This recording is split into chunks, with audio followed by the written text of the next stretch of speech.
El Estadio Azteca. Me presento, mi nombre es Sebastián. Actualmente tengo casi 80 años. Yo trabajé en la construcción del Coloso de Santa Úrsula, oficialmente nombrado como Estadio Azteca. Es muy poca, por no decir casi inexistente, la información sobre los acontecimientos oscuros que han ocurrido en ese lugar por más de 50 años. Para empezar, durante el proceso de construcción, que fueron años, desaparecieron varios de mis compañeros. Yo conté al menos 40, pero estoy completamente seguro que hubo mucho más. La forma en la que desaparecían era muy extraña. Un día, como cualquier otro, llegaban a trabajar, y cuando era el momento de volver a casa, ellos ya no salían del estadio. Nadie decía nada ni hacía preguntas. Era como si todos supieran lo que estaba pasando.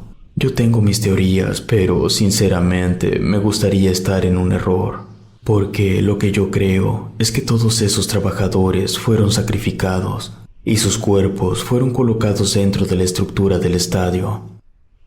Cuando se terminó la construcción, yo conseguí que me dieran trabajo aquí mismo. Uno de los ingenieros me debía un favor, y la manera en que me lo pagó fue garantizándome un puesto en el estadio. Al principio y durante la década de los 70, estaba de intendencia de los baños más que nada. En una ocasión encontré el cuerpo de una jovencita en el baño de los hombres. La habían matado. La administración del estadio no dejó que se supiera nada, pero desde ese día es posible escuchar de vez en cuando el grito desgarrador de una mujer. Ese grito sale del baño de los hombres. Yo no solo lo llegué a escuchar en más de una ocasión, sino que hasta vi el fantasma de la muchacha muerta. No recuerdo en qué año fue, pero yo entré a hacer limpieza en el baño de los hombres y me llevé la gran sorpresa que en una esquina estaba parada la misma muchacha que yo había encontrado muerta varios años antes. Me temblaban las manos.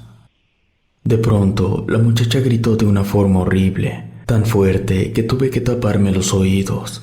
No sé por qué, pero hasta cerré los ojos. Y cuando los volví a abrir, la mujer ya se había ido. Ese fue el primer fantasma que vi en mi vida. La estructura del Estadio Azteca tiene cualidades singulares. Por ejemplo, cuando pasé de intendencia a guardia de seguridad, que fue casi en los 80, cada cierto tiempo me tocaba el turno nocturno. Y en varias ocasiones llegué a escuchar cánticos e himnos que venían desde las canchas. Cabe aclarar que eso sucedía ya en la madrugada, cuando ni una sola persona debería estar allá afuera. Ese año o al siguiente, un niño murió aplastado por la gente en una ocasión que se amontonaron muy feo. Le pasaron por encima a tal punto que la quijada del niño se desprendió del cuerpo. Ese suceso también se ocultó. Pero el fantasma de ese niño se aparece para que no se olviden de que él murió ahí. Una vez tuve que ir a sacar del baño a un grupo de estudiantes. Ya era casi medianoche. Al partido que habían acudido tenía muchas horas de haber terminado. Ya ningún aficionado debería seguir dentro del estadio. Por eso me llamó mucho la atención cuando los escuché gritar despavoridos. Los gritos venían del baño. Llegué al lugar, les pregunté qué había pasado y por qué seguían dentro del estadio. Los estudiantes me contaron que se las habían ingeniado para quedarse dentro y pasearse por las instalaciones, que ya se iban a ir, pero al momento que pasaron cerca de los baños, se les apareció un fantasma y corrieron a esconderse al baño. Los acompañé hasta las oficinas y desde ahí tuve que llamar a los padres de los muchachos para que pasaran a recogerlos. A mediados de los 80 hubo otra muerte. Fue de una de las muchachas de administración. Ella estaba pasando por un mal momento en su casa y con su familia. El dinero no le alcanzaba para cubrir todo lo que su hijo de 8 años necesitaba. Era madre soltera. Un domingo, ella dijo que se quedaría hasta tarde para terminar unas cosas que había dejado pendientes de la semana anterior. Cuando estaba haciendo mi recorrido de medianoche, la encontré colgada de una viga bastante alta. Sus tacones negros estaban en el suelo, manchados con un poco de sangre. Esa sangre goteaba de una de las orejas de la muchacha.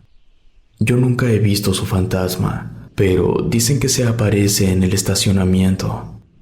A finales de los 80 hubo un aparatoso choque de autos en la salida del estadio.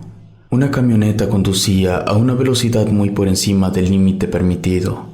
Perdió el control, no pudo frenar y terminó impactando el pequeño auto de una familia donde iban 4 personas que acababan de salir del estadio. El impacto fue tan brutal que, según me contaron los vendedores ambulantes, los 2 niños que iban en la parte de atrás salieron volando del vehículo. El padre, que iba conduciendo, murió al momento del impacto. La mamá murió por heridas de los fierros y los pedazos de vidrio. Fue algo espantoso. Existe el rumor de que esa familia se aparece cerca del lugar del accidente, y cuando un auto corre peligro de ser impactado por un conductor imprudente, ellos se atraviesan para que el auto no salga y solo se quitan del camino cuando ya ha pasado el peligro. Pero sin duda alguna, lo que más me llegó a impactar durante los muchos años que trabajé en el Estadio Azteca, me ocurrió en el 2004. Yo estaba revisando las gradas, el área donde fue colocado Nachito. El gran problema es que no estaba. Lo primero que pensé fue que yo, por alguna razón, me había equivocado, pero al mirar a mi alrededor, me di cuenta que en efecto estaba en el lugar apropiado. Pero la estatua de Nachito no estaba. Un escalofrío muy fuerte recorrió mi cuerpo en ese momento. A lo lejos pude escuchar pisadas fuertes que parecían sonar un poco metálicas. Volteé en dirección de la que venían los ruidos, y en verdad les juro que pude ver a la estatua saliendo de la zona de las gradas y entrando a uno de los oscuros túneles. Tenía un mal presentimiento, pero yo no podía fingir que no había visto nada. Además, no podía permitir que una estatua de bronce se perdiera porque me la iban a cobrar a mí. Así que caminé hacia el túnel en el que había entrado la estatua de Don Nachito. Mi linterna no alcanzaba a iluminar todo el túnel. Además, el ambiente se sentía muy raro. Llegué hasta el final del túnel, pero no había nada. Entonces volví a escuchar los pasos metálicos. Sonaba detrás de mí, pero a lo lejos. Me volteé rápido y pude ver que la estatua de bronce estaba corriendo de regreso a las gradas. Dejé que se alejara un poco y luego fui detrás.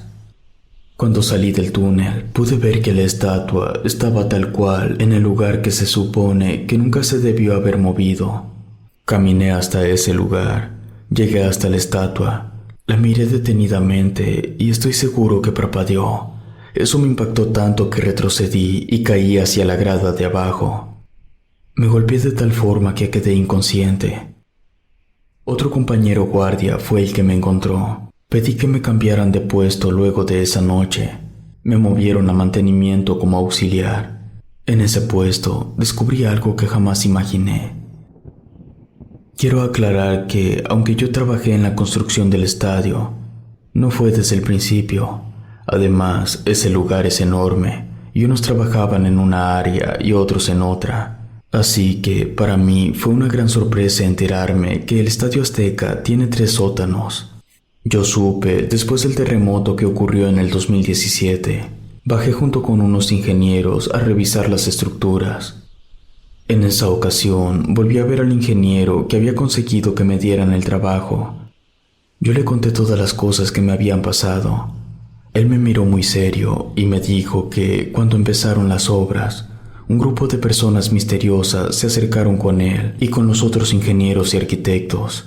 Les dijeron que el terreno en el que pensaban construir el estadio era un lugar sagrado, que había sido un cementerio antiguo y que estaba cargado de una cantidad inmensa de energía, que toda la energía acumulada podía dar pie a que ocurrieran fenómenos paranormales, además de que corría el riesgo que los espíritus que estaban enterrados ahí se molestaran y trataran de derrumbar la construcción. El ingeniero rió un poco y dijo: «Lo bueno que hicimos lo de los pilares». Yo me le quedé viendo y le pregunté de qué estaba hablando. Él me iba a responder, pero otro ingeniero nos interrumpió y me dijo que lo mejor para mí era que dejara de hacer preguntas.